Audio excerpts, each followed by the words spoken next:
1446 ہجری اور 2025 کا رمضان ہے، جمعہ ہے۔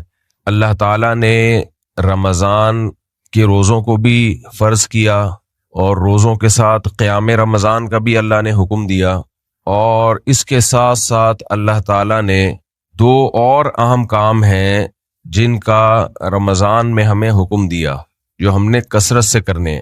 ایک ہے صدقات و خیرات اور دوسرا ہے دعائیں۔ حضرت عائشہ رضی اللہ تعالی عنہ فرماتی ہیں کہ نبی صلی اللہ علیہ وسلم رمضان میں، حدیث کا مفہوم ہے، گویا سخاوت کے دریا بن جایا کرتے تھے، اور قرآن مجید میں اللہ نے جہاں روزوں کی آیات بیان کی وہیں دعاؤں کا بھی تذکرہ کیا۔ رمضان ہی سے متعلق آیات میں اللہ نے فرمایا وَإِذَا سَأَلَكَ عِبَادِي عَنِّي فَإِنِّي قَرِيبٌ، جب میرے بندے میرے بارے میں آپ سے پوچھیں تو آپ انہیں بتائیں کہ میں قریب ہوں۔ ہماری سوسائٹی میں آج دعاؤں کا اہتمام بھی ختم ہو گیا۔ صدقات و خیرات کا تو ہم نے ایسے بیڑا غرق کیا ہے، یا تو ہم کنجوس بن گئے یا دیتے نہیں ہیں، اور جب سخاوت جوش مارتی ہے تو ایسی جگہ دیتے ہیں جہاں دینے سے فائدہ نہیں ہے، بلکہ اس سے بھی بڑھ کر میں کہوں گا جہاں دینے سے نقصان ہے۔ کچھ نہیں سوچتے، کچھ نہیں دیکھتے کہ کیا کرنا ہے، کیسے کس جگہ خرچ کرنا ہے، جو آیا اٹھا کے پکڑا دیا، جس کو دیکھا، جہاں شور شرابہ زیادہ دیکھا بس پھینکنا ہی۔ اگر رقم ہے تو بھائی کنویں میں ڈال دو لے جا کے۔ بارہا ہمارے تجربے بھی ہیں، آپ کے بھی تجربے ہوں گے، یہ کسی کو فری میں کوئی چیز ملنا شروع ہو جائے، اس سے بڑی تباہ کرنے والی دنیا میں کوئی چیز نہیں ہے۔ کسی قوم کو تباہ کرنا ہو، فری میں کھانا کھلانا شروع کر دو اس کو۔ کسی شخص کو برباد کرنا ہو، فری میں کھانا کھلانا شروع کر دو اس کو۔ مستحق ہو تو ایک الگ بات ہے۔ بچپن میں ایک واقعہ سنتے تھے کہ ایک سوکن جو تھی وہ اپنے سوکن کے بچے کو ہر وقت گود میں اٹھا کے رکھتی تھی۔ لوگ بڑی تعریف کرتے تھے کہ دیکھو اپنے سوکن کے بچے کو کتنی محبت دے رہی ہے، گود میں اٹھا کے رکھتی۔ وہ اصل میں یہ چاہتی تھی کہ یہ چلنا نہ سیکھے، یہ گود میں ہی رہے ساری زندگی۔ ایسا ہی ہوا، وہ بچہ بڑا ہو گیا مگر اس کو چلنا نہیں آیا۔ تو دنیا میں سب سے زیادہ کسی کو تباہ کرنے کا طریقہ یہ ہے کہ آپ اس کو فری میں کھلانا پلانا شروع کر دو، یہ بھی کھا لے، یہ بھی کھا لے، کھا لے کھا لے کھا لے۔ اس کے بعد محنت کر کے کھانا اس کو ایسے لگے گا جیسے زہر کا پیالہ پی رہا ہے۔ وہ محنت کر کے کھانا اس کو ایسا لگے گا۔ میں اکثر واقعہ سناتا ہوں ہمارے ایک ریلیٹیو کا، بہت بڑے ٹھیکیدار ہیں، اللہ نے بہت دیا ان کو۔ میں نے کہا بھائی آپ کیسے بزنس کی طرف آئے؟ کہہ رہے میرے باپ نے ایک دن، میرا باپ مجھے ڈانٹتا رہتا تھا، سمجھاتا تھا کہ کچھ کرتے کیوں نہیں ہو۔ کہہ رہے ہم کچھ بھی نہیں کرتے تھے، باپ کی کمائی پہ پل رہے تھے، کرنے کی ضرورت ہی نہیں تھی۔ ناشتہ ابا کے گھر میں مل جاتا ہے، دوپہر کا کھانا بھی ابا کے گھر میں مل جاتا ہے، رات کا کھانا بھی ابا کے گھر میں مل جاتا ہے، سونے کی جگہ بھی ہے، تو کیوں کرے گا بھائی پھر کچھ۔ کہہ رہے ایک دن جب بہت زیادہ ابا نے مجھے سمجھایا، میں باز نہیں آیا۔ مائیں نرمی کرنا شروع کر دیتی ہیں، مائیں اکثر ایسے موقع پہ بیٹوں کو فیور دینا شروع کر دیتی ہیں۔ کہہ رہے ابا نے میرے سامنے سے کھانے کی پلیٹ ہٹا لی، کھانا رکھا ہوا ہے اور کھانا ہٹا لیا، اور کہا کہ اب تو اپنے پیسوں سے کمائے گا تو کھائے گا ورنہ نہیں۔ بعض دفعہ نا ادب اور تمیز سے اللہ بہت نوازتے ہیں انسان کو۔ ایسی اولادیں بھی ہیں جو کہ ہمارے باپ نے ہمیں کھلایا نہیں، ہمارے منہ سے نوالا چھینا۔ اس لیے ایک جملہ آپ نے سنا ہوگا، با ادب با نصیب، بے ادب بے نصیب۔ یہ با ادب تھا، یہ اپنے باپ کے خلاف نہیں گیا۔ اس نے سوچا کہ آج تک جس نے کھلایا ہے وہ کون تھا؟ باپ۔ باپ نے جب برتن سامنے سے ہٹایا کہ اب خود کمائے گا تو کھائے گا ورنہ بھوکا رہے۔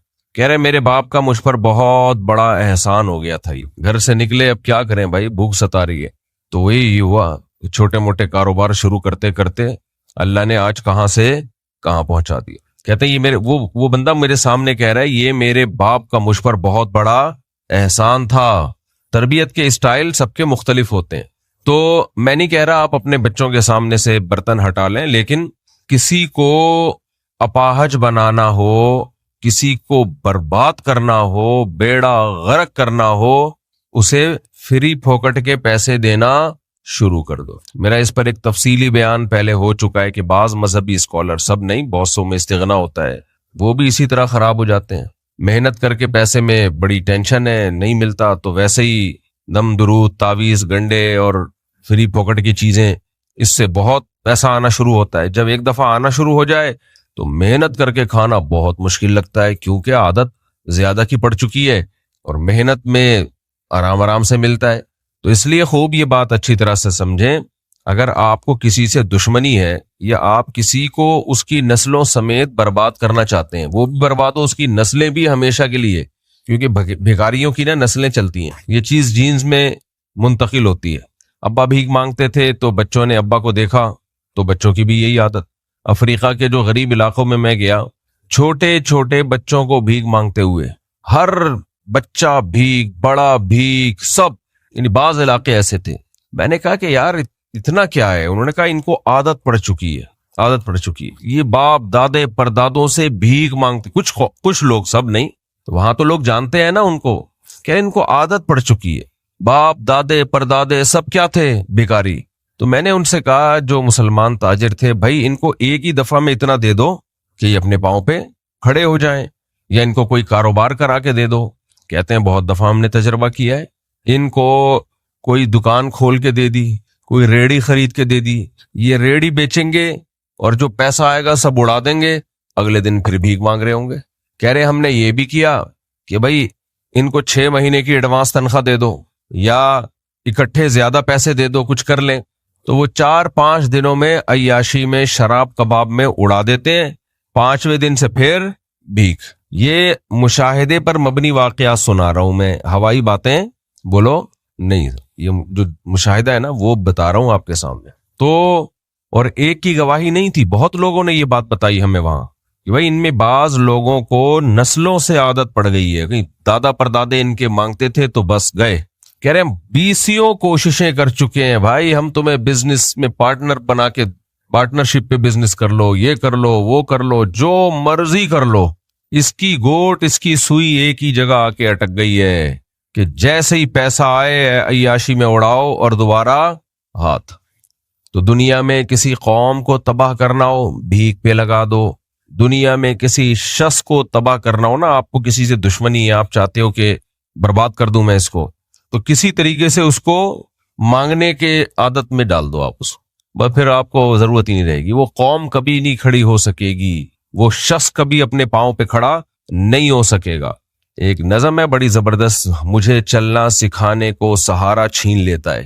بعض دفعہ اللہ تعالیٰ کسی کا ہاتھ تھامتے ہیں نا، کسی کو ترقی دینا چاہتے ہیں تو اس سے سہارا چھین لیتے ہیں، بیساکھی چھین لیتے ہیں اس سے۔ وہ یہ سمجھتا ہے میرے ساتھ ظلم ہو گیا، میرے اللہ نے مجھ سے بیساکھیاں چھین لی، میرے اللہ نے مجھ سے مجھے چلنے کے لیے ایک سہارا تھا وہ چھین لیا۔ بھائی تیرے اللہ نے تجھ سے یہ اس لیے چھینا ہے تاکہ تو اپنے پاؤں پہ چلنے کی کوشش کر۔ بہت لوگ حالات خراب ہونے سے ٹھیک ہوتے ہیں، بہت لوگ حالات صحیح ہونے سے خراب ہو جاتے ہیں۔ تو آج ایک بہت بڑا المیہ یہ ہے کہ زکوٰۃ رمضان میں نکالتے تو ہیں، نکالنی کہاں ہے، دینی کہاں ہے، اس کے کوئی SOPs نہیں ہے، کوئی آداب نہیں ہے، اس کے پھینک رہے ہوتے ہیں بس۔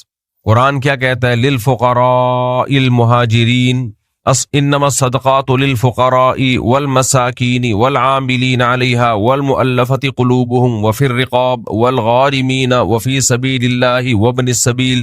غریبوں کا حق ہے بھائی، مسکینوں کا حق ہے۔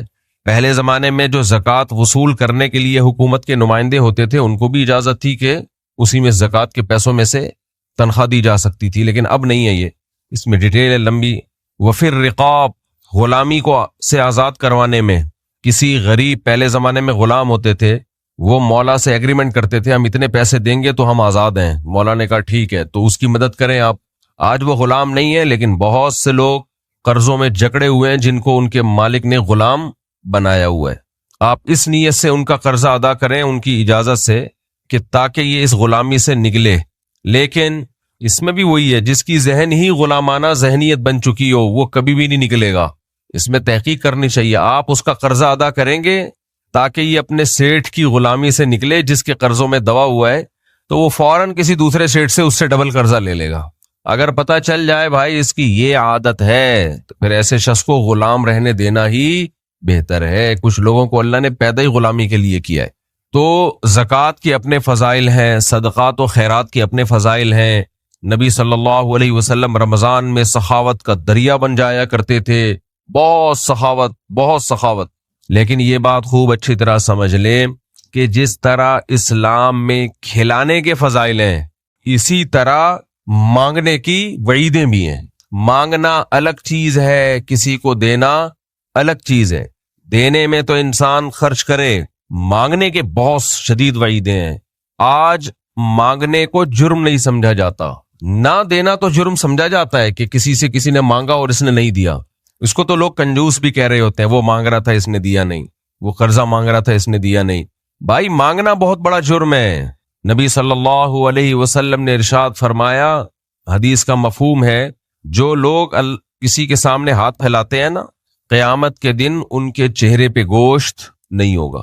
کیوں نہیں ہوگا گوشت؟ چہرہ انسان کی رونق کا ذریعہ بنتا ہے، انہوں نے اپنے چہرے کو لوگوں کے سامنے رسوا کر دیا، وہی رسوائی اللہ قیامت کے دن دنیا کے سامنے ظاہر کریں گے کہ تیرا چہرہ خوبصورت تھا، لیکن بھیک مانگنے سے تو نے اپنے چہرے کو لوگوں کے سامنے رسوا کر دیا، جس کی شکل آج تو دیکھ لے۔ آج کوئی مسئلہ ہی نہیں ہے بات بات پہ مانگنا، بات بات پہ مانگنا۔ علماء نے اس کے بھی اصول بیان کیے ہیں کہ کس صورت میں آپ مانگ سکتے ہیں۔ خوب سمجھ لو، جب آپ کو ضرورت ہو تو آپ مانگ سکتے ہیں بھیک۔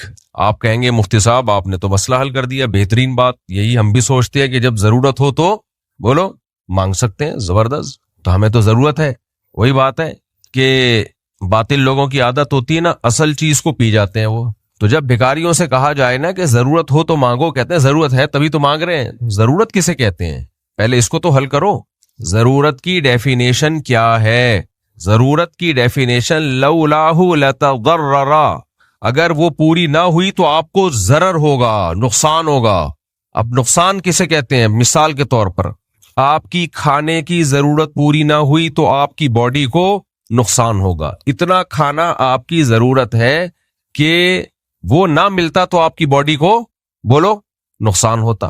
تو آپ جو ماہر ڈاکٹرز ہیں نا، ماہر جو واقعی محقق ہیں، ان سے پوچھ لیں، وہ کہتے ہیں ہماری باڈی کو 2 ٹائم کے کھانے کی ضرورت ہے، تیسرا جو ہم کھا رہے ہیں وہ بوجھ ہے، جس کو ہم ناشتہ کہتے ہیں۔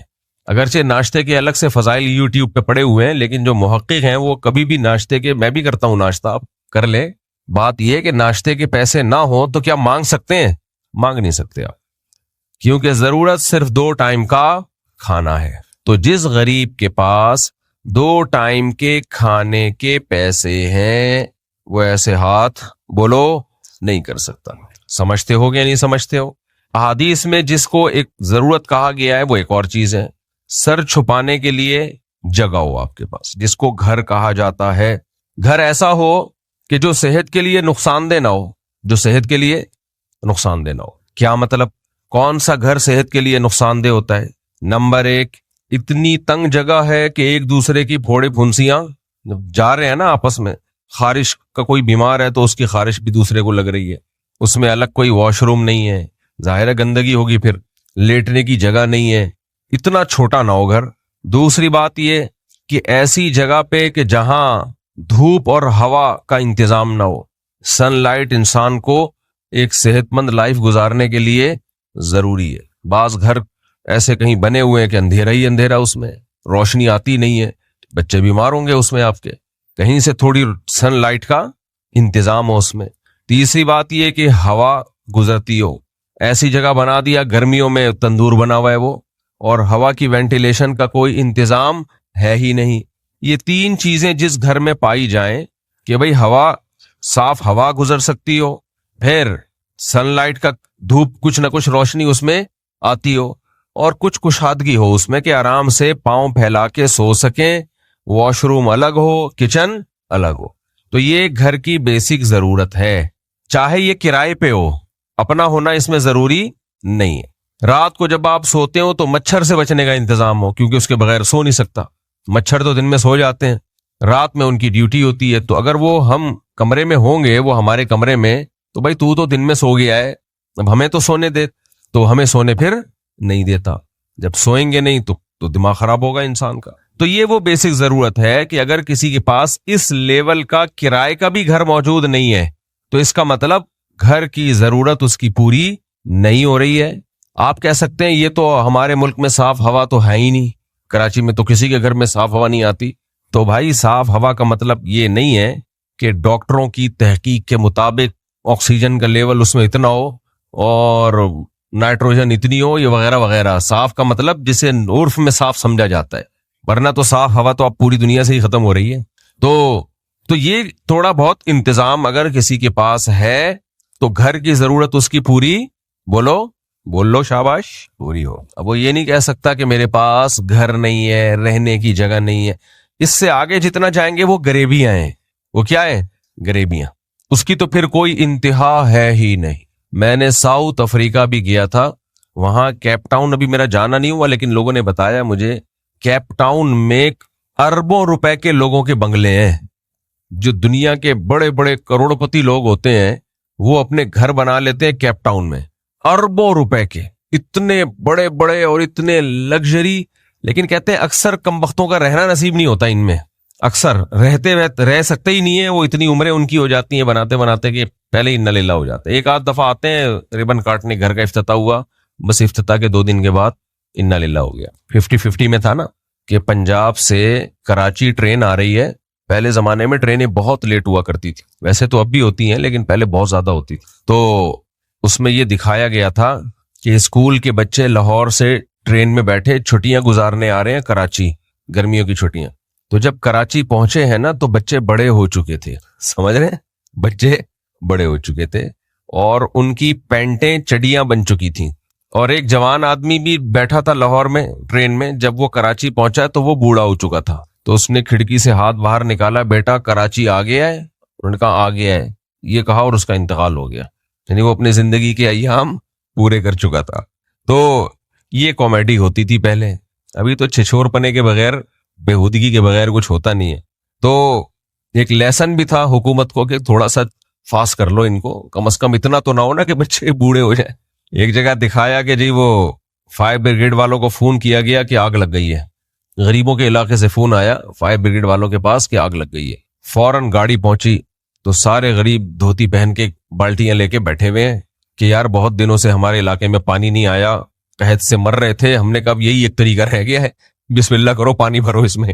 وہ پانی لے کر آئے نا, تو یہ بہترین طریقہ ہے. آپ کے علاقے میں پانی اگر نہیں آ رہا نا, 4-6 مہینے ہو گئے, تو فائر بریگیڈ کو فون کریں اور بالٹیاں لے کے بیٹھ جائیں آپ.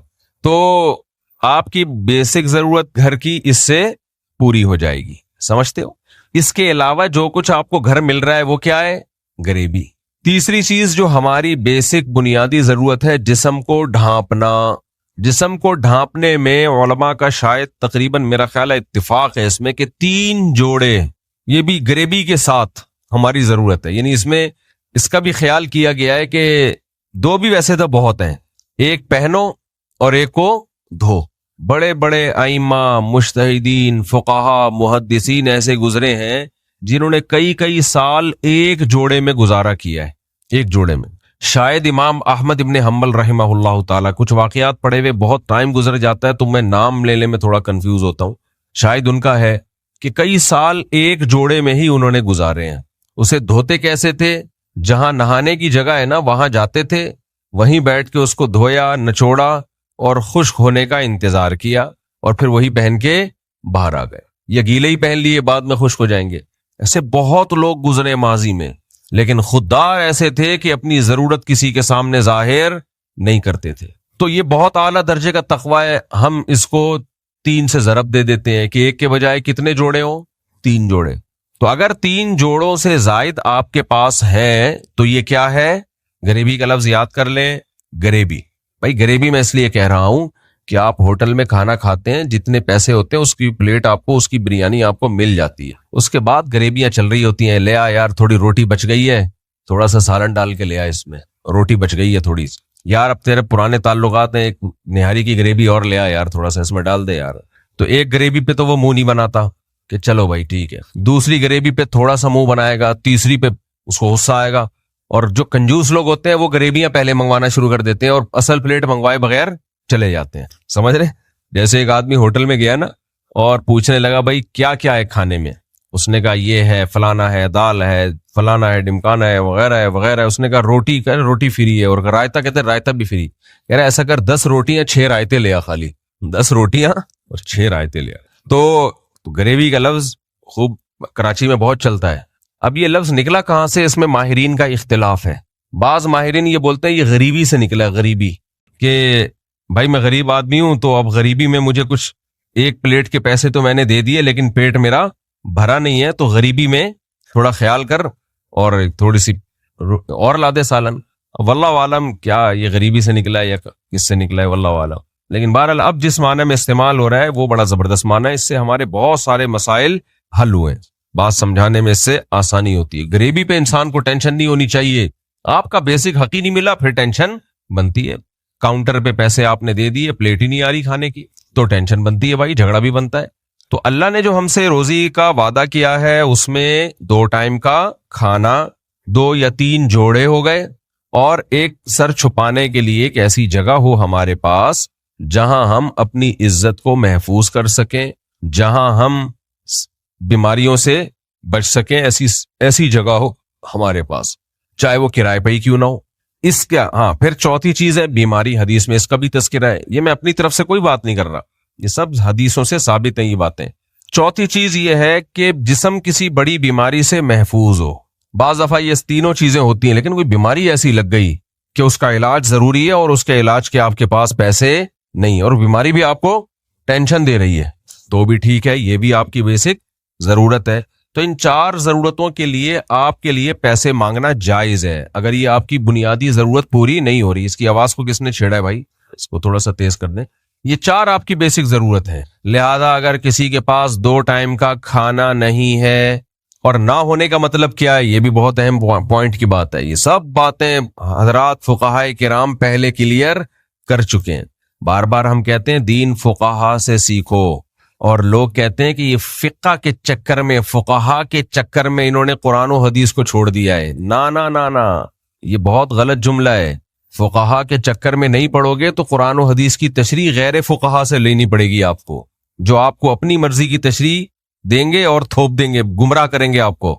اس لیے اپنے آپ کو پابند کرنا پڑے گا کہ ماضی میں جو اسلامی قانون کو جاننے والے ماہرین تھے انہوں نے کیا کہا ہے اس کے بارے میں. تو اب کیا ہے کہ 2 ٹائم کا کھانا اگر کسی کے پاس ہے تو کھانے کے لیے وہ پیسے نہیں مانگ سکتا. سمجھ میں آ رہی ہے بات؟ اس میں ایک اور چیز ایڈ کر لیں، 2 ٹائم کا کھانا ہونے کا مطلب کیا ہے؟ یہ بھی بہت اہم بات ہے. حضرات فقہائے کرام جو اسلامی قانون کو جانتے تھے وہ لکھتے ہیں کہ ہونے کا مطلب یہ نہیں ہے کہ واقعی میں ہو. اسے اصطلاح میں کہتے ہیں خواہ حکمن موجود ہو یا بالقوہ موجود ہو، بالقوہ موجود ہو یا حقیقتاً موجود ہو. کیا مطلب اس کا؟ کہ کچھ بھی نہیں ہے لیکن آپ کے دونوں ہاتھ دونوں پاؤں سلامت ہیں، آپ کما سکتے ہو 2 ٹائم کا کھانا. تو اس کو بھی شریعت یہی مانتی ہے کہ گویا موجود ہے. ایک مزدور صبح اٹھا، آج کچھ بھی نہیں ہے اس کے گھر میں لیکن کلہاڑی موجود ہے، گیتی موجود ہے، سمجھ رہے، مزدوری کے آلات موجود ہیں، وہ ہنر موجود ہے جس سے وہ پیسہ کما سکتا ہے. اس کو بھی بھیک مانگنے کی اجازت بولو نہیں، کیونکہ بھائی تیرے پاس یہ طاقت ہے کہ تو کچھ کر کے 2 ٹائم کا کھانا آج کا کما سکتا ہے، دہاڑی لگا سکتا ہے. آج تو باہر نکل، تو تلاش کر. آپ کہہ سکتے ہیں مزدور تو یہ کام کر سکتا ہے، ہم تو مزدور نہیں ہیں، ہم تو کراچی کے پیدائشی ہیں، ہم سے تو گڑھا کھودا نہیں جائے گا. ہم جب صبح اٹھے اور دیکھا کچن خالی، بیوی بچوں کے پاس کوئی دال روٹی کا انتظام نہیں ہے تو ہم کیسے کمائیں؟ ہم کیا کریں؟ بہترین بات بتاؤں، ٹماٹر، یہ لفظ گریبی کے ساتھ ٹماٹر بھی یاد رکھو، ٹماٹر بیچو. گریبی کے ساتھ یہ دوسرا لفظ یاد رکھ لو کہ جس کو کچھ بھی نہیں آتا وہ کیا کرے؟ ٹماٹر بیچے. آپ اپنے تعلقات استعمال کرو، ادھار پہ ٹماٹر خریدو، ریڑی لگاؤ، بیچو، انشاءاللہ 2 ٹائم کھانے کا انتظام ہو جائے گا. نہیں ہوا تو مانگ لو. کیا کر لو بھائی؟ بچے بھوکے ہیں، میں نے ٹماٹر بیچنے کی کوشش کی تھی لیکن کھانے کا انتظام ہوا نہیں، پھر مانگ سکتے ہو آپ. لیکن ایسے غریب مارکیٹ میں کیا چل رہے ہیں؟ شارٹ چل رہے. آپ کہہ سکتے ہو مفتی صاحب اپنی طرف سے آج پتہ نہیں کیا آپ لے کے بیٹھ گئے یار، وہ شادیاں ہی اچھی لگ رہی تھی آپ کے اوپر، شادیوں والی باتیں، یہ کیا آپ نے اتنا سخت ٹاپک چھیڑ دیا؟ اپنی طرف سے کچھ بھی نہیں ہے. نبی صلی اللہ علیہ وسلم کے پاس ایک صحابی آئے تھے مانگنے کے لیے، کتنی مشہور حدیث ہے، سب بیٹھے ہوئے اصحاب رسول، سوال کیا، فاقے چل رہے ہیں، ان کے تو سچی مچی کے فاقے چل رہے تھے، کچھ بھی نہیں تھا گھر میں. ہمارے تو گھر میں فریج پڑا ہوا ہوگا، بیڈ پڑے ہوئے ہوں گے، پلیٹیں، ڈنر سیٹ اور صوفے، پتہ نہیں کیا کیا. اس کو اٹھا کے بیچو بھائی، بیچو پہلے اس کو. صوفہ آپ کی ضرورت بولو نہیں ہے، رکھو ضرور، کوئی منع نہیں کر رہا. آپ کو اللہ نے پیسہ دیا ہے، آپ لگژری گھر بناؤ، ضرورت نہیں ہے. ابھی میں آتا ہوں کہ کون کون سی چیزیں ضرورت نہیں ہے, اس پہ تو ابھی میں آیا نہیں نا, جن کو ہم نے ضرورت میں داخل کر لیا ہے. ابھی تو آپ کو روزہ اور زیادہ لگے گا. جب آپ یہاں سے جائیں گے تو آپ آتے ہوئے جتنا روزہ لگ رہا تھا, جاتے ہوئے وہ روزہ ڈبل ہو جائے گا آپ کا. طبیعت سے روزہ لگانا ہے آج میں نے. تو کیا کہہ رہا تھا یار, ایک تو یہ ادھر تو نہیں, ضرورت صوفے کی تو بات بعد میں آئی نا. ہاں, صحابی رسول نبی صلی اللہ علیہ وسلم کی خدمت میں آئے, عرض کیا کچھ چاہیے, اور ان کے گھر میں فاقے چل رہے تھے, کچھ بھی نہیں تھا گھر میں, کچھ بھی نہیں. نبی نے ایسا ہی نہیں فوراً اٹھا کے کچھ دے دیا ان کو. آپ نے فرمایا کچھ تو ہوگا نا گھر میں. بھائی ایک برتن ہے, ایک پلیٹ ہے, کوئی ڈنر سیٹ نہیں, کچھ بھی نہیں, ایک پلیٹ. اب بتاؤ بھائی, وہی تو پلیٹ اس قابل ہے کہ اس میں ڈال کے کھانا کھایا جائے, وہی اگر کسی کو دے دی تو وہ تو اس سے بھی گئے ہم. اب کھانا کے شاپر میں کھائیں گے؟ ہے بھائی, ایک ہی برتن تھا, ایک ہی پیالہ تھا گھر کے اندر. آپ صلی اللہ علیہ وسلم نے فرمایا لے آؤ, وہ پیالہ اٹھا کے لے آؤ. ہمارے نبی جہاں خرچ کرنے کی ترغیب دے رہے ہیں نا, وہاں اس کی بھی فکر ہے کہ قوم بھکاری نہ بن جائے کہیں. جب یہ مسلمان تاجر لوگ خرچ کریں گے, کھلائیں گے, تو نیچے جو لے رہے ہیں وہ تو اور زیادہ بھکاری بن جائیں گے. ان کو بتایا جا رہا ہے نا نا نا نا, اوپر والوں کو ترغیب ہے خرچ کرنے کی, لینے والوں کو لینے کی ترغیب نہیں ہے. تو پھر کیا ہوا, وہ صحابی آئے, پیالہ لے کر وہ پیالہ لے آئے. آپ نے فرمایا کون اس کو 1 درہم میں خریدے گا؟ ایک صاحب, کون اس کو خریدے گا؟ ایک صحابی نے کہا 1 درہم. آپ نے کہا اس سے زیادہ کون؟ اسی سے علماء نے استدلال کیا اس حدیث سے کہ نیلامی جائز ہے. بھئی کون زیادہ کون لگا رہا ہے؟ جو سب سے زیادہ پیسے دے گا یہ برتن اس کا ہوا. غالباً 2 درہم میں وہ برتن بکا. تو نبی صلی اللہ علیہ وسلم نے وہ 2 درہم ان کو دیے اور کہا کہ کلہاڑی خرید کے لاؤ اس سے. وہ کلہاڑی خرید کے لائے. آپ صلی اللہ علیہ وسلم نے اس کلہاڑی میں دستہ اپنے دستے مبارک سے ڈالا اور ان صحابی کو کہا کہ یہ کلہاڑی لے کے جاؤ. اس دوران اب تک ان صحابی نے کچھ کھایا بولو نہیں ہے. بڑا مسئلہ پتہ ہے کیا ہے؟ آج ڈاکٹروں نے بھوک کو ایک عذاب بنا کے پیش کر دیا ہے. نہیں بھوکا نہیں رہنا چاہیے, ایکچولی بھوکا جب رہتے ہیں پھر وہ ٹھش پش بھی شروع کر دیتے ہیں اپنی. جب ہم بھوکا رہتے ہیں تو ہمارے یہ والے ہارمونز ریلیز ہونا شروع ہوتے ہیں, ٹینشن والے. ہر چیز کو اتنا پیچیدہ بنا دیا ہے میڈیکل سائنس نے. ہارمونز کی ایسی کی تیسی کچھ نہیں ہوتا بھوکا رہنے سے. بھائی آج بہت مشکل ہے بھوک سے مرنا, کھا کھا کے مسائل پیدا ہو رہے ہیں. یہ صحابہ کرام کی زندگیاں اٹھا کے دیکھو, یا اپنے باپ داداؤں کی ماضی میں جا کے دیکھو, اتنا تھوڑی پھوڑتے تھے جیسے ہم پھوڑ رہے ہیں. بچپن میں میں نے طب بھی بہت پڑھی ہے, جو حکیموں کی طب ہے نا, جو بڑے بڑے حکیموں کی کتابیں, اور جو صدیوں پہلے عرب کے جو حکما ہوا کرتے تھے ان کی بھی کچھ تحریریں پڑھی ہم نے.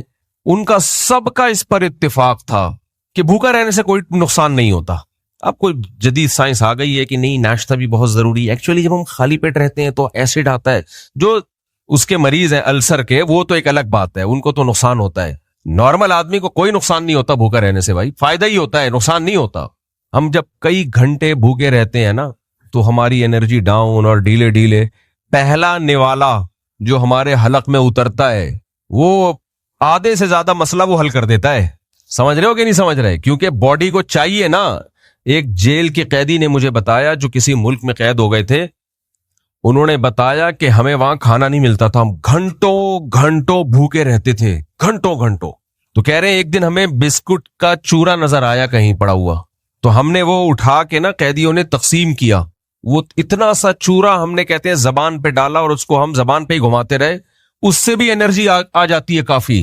ہمیں تو کھانے کی اہمیت کا اس لیے اندازہ نہیں ہے کہ پھوڑے جا رہے ہیں. وہ جو نوالا ہوتا ہے نا, 4-5 نوالوں کے بعد آپ تجربہ کر کے دیکھیں, کم کھا کے کوئی کمزوری محسوس نہیں ہوتی اس سے. انسان 2-4 شروع کے نوالے بہت کچھ کر چکے ہوتے ہیں, تباہی پھیلا چکے ہوتے ہیں جا کے باڈی میں. اس کے بعد غریبیاں چل رہی ہوتی ہیں. کھائیں آپ, منع نہیں کر رہا, میں کیوں منع کروں, میں خود کھاتا ہوں تو آپ کو کیوں منع کروں گا. کس دن میں پکڑا گیا بولیں گے اس دن تو بڑے فضائل سنا رہا تھا, لیکن ایمان تو درست کرو, یقین تو درست کرو میرے بھائی. یہ سب غریبیاں ہیں, یہ ضرورت نہیں ہے.